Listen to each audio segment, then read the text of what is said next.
Video kita ni comel. Ni cara-cara kita nak buat sengat pari deh. Okey.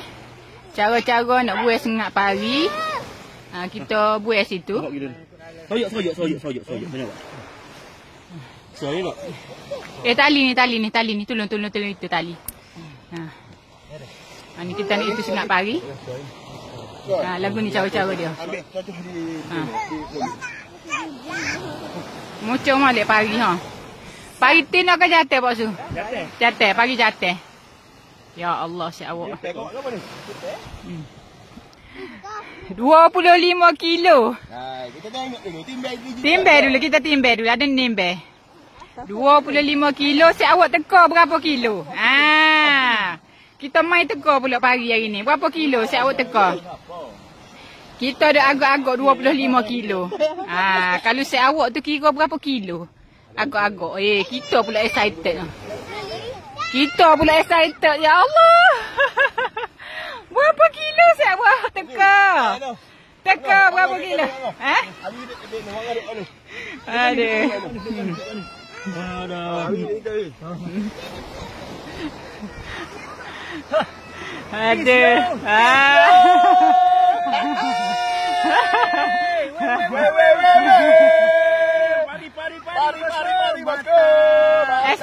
SS awak SS. Kemar. Oh aloh, abimu tak cara dah ke pagi. Ke pagi dah Abi. Aduh. Kali lagi Pak Su. Ya Allah. Aduh. Bagi. Ya Allah, first time kita pun first time dekat mata ni. Boleh ke mana?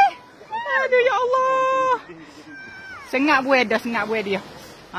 Ni sal lagi Abi. Ya Allah. Ya Allah, padu-padu mantap siapa. Padu mantap. Ya.